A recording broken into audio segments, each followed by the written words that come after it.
तो चलिए दोस्तों, आज हम देखने वाले हैं कार्बन डाइऑक्साइड, जिसे हम कहते हैं कार्बन साइकिल। ठीक है, तो CO2 जिसके नाम से जाना जाता है, ये जो आपका है जैव भू रासायनिक चक्र का ये टॉपिक है। ठीक है, ये आप इसके अंतर्गत आती है ये कार्बन साइकिल। ठीक है, तो आज हम आपको फुल डिटेल्स में बताने वाले हैं जो कार्बन डाइऑक्साइड जो साइकिल होती है, हमारी CO2 साइकिल होती है, इसके बारे में फुल डिटेल्स में बताने वाले हैं। और ये सबसे पहले हम आपको इसी के बारे में बताएंगे, फिर ऑक्सीजन चक्र जितने भी इसमें होते हैं उनके बारे में हम आपको डिटेल्स में बताएंगे। तो चलिए दोस्तों, वीडियो करते हैं स्टार्ट। और अभी तक आपने हमारे चैनल को सब्सक्राइब नहीं किया है तो चैनल को सब्सक्राइब जरूर कर लेना। तो सबसे पहले हम इसका फर्स्ट पॉइंट देखने वाले हैं। जीवन का आधार माने जाने वाली जीव द्रव जो प्रोटोप्लाज्म होता है, ठीक है, इसमें उपस्थित सभी कार्बनिक यौगिक क्या होते हैं, जो कार्बन डाइऑक्साइड चक्र में होते हैं। कौन कौन से यौगिक उपस्थित होते हैं? प्रोटीन।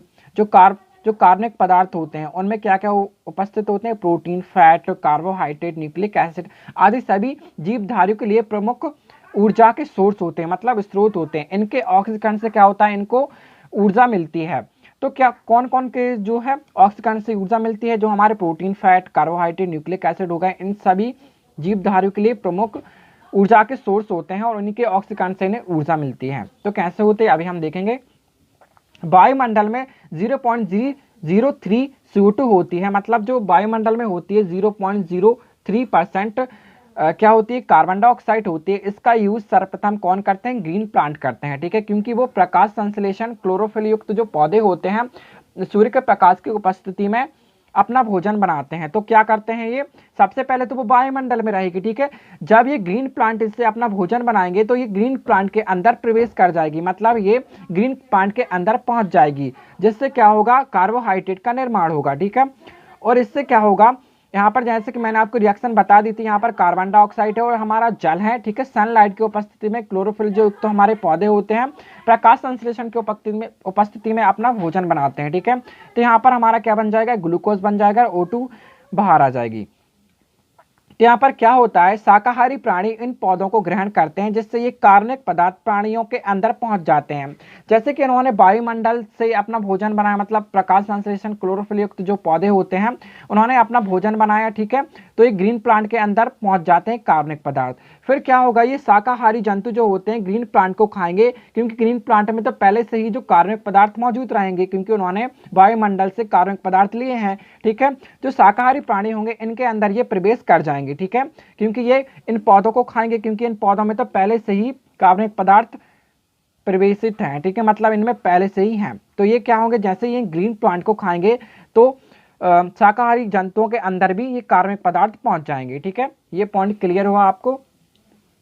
अब शाकाहारी प्राणियों को मांसाहारी प्राणी खाते हैं और ये कार्बनिक पदार्थ मांसाहारी प्राणियों के शरीर में पहुंच जाते हैं। जैसे कि मैंने आपको बताया, जैसे पहले ये क्या थे? ग्रीन प्लांट में थे। जैसे इन्होंने ग्रीन प्लांट को शाकाहारी जंतुओं ने खाया तो इनमें शाकाहारी जंतुओं में ये प्रवेश कर गए कार्बनिक पदार्थ। अब जैसे ये शाकाहारी जंतु में पहले से ही एक्टिव है, क्योंकि इन्होंने ग्रीन प्लांट को खाया है, तो इनमें कार्बनिक पदार्थ पहले से ही पहुंच चुके हैं। ठीक है, जैसे ये ग्रीन प्लांट को खाते हैं, ठीक है, इनमें कार्बनिक पदार्थ पहले इनके शरीर में पहुंच चुके होते हैं।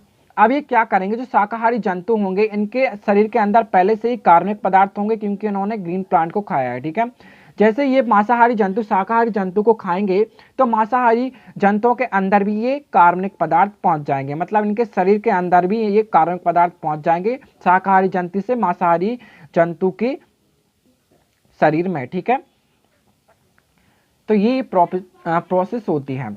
इनमें से कुछ भाग शरीर की वृद्धि के लिए उपयोग में ले ली जाती है, कुछ भाग श्वसन क्रिया में O2 में परिवर्तित होकर वायुमंडल में चली जाती है। मतलब ये कुछ भाग इसमें क्या होता है? कुछ भाग इसमें शरीर की वृद्धि के लिए ले ली जाती है और कुछ भाग श्वसन की क्रिया में O2 में परिवर्तित होकर वायुमंडल में चली जाती है। अब क्या होता है इसमें?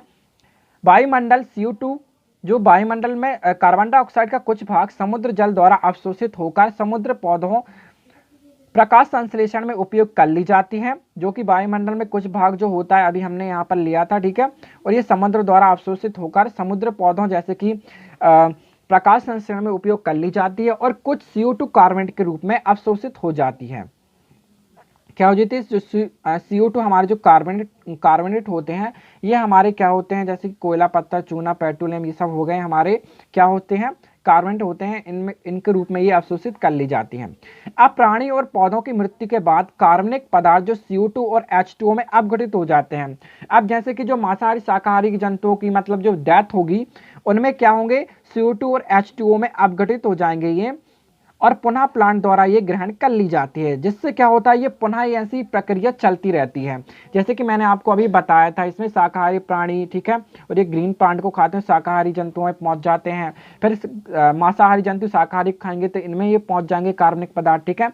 और से क्या होता है, ये मृत्यु के बाद ये पौधे क्या है, इन्हें अवशोषित कर लेते हैं, ठीक है, तो पुनः ये प्लांट में पहुंच जाती है। जैसे ही वो प्लांट शाकाहारी जंतु खाते हैं तो कार्बनिक पदार्थ फिर से शाकाहारी जंतुओं में पहुंच जाते हैं। तो क्या होता है, ये चक्र ऐसा ही चलता रहता है, ठीक है, कार्बन डाइऑक्साइड का। तो आपको ये अच्छे से समझ में आ गया होगा, ठीक है, आप इसे नोट डाउन जरूर कर लेना दोस्तों, ठीक है। अब हम थोड़ा बहुत इसकी साइकिल भी देख लेते हैं, आपको एग्जाम में कैसा लिखना है, ठीक है।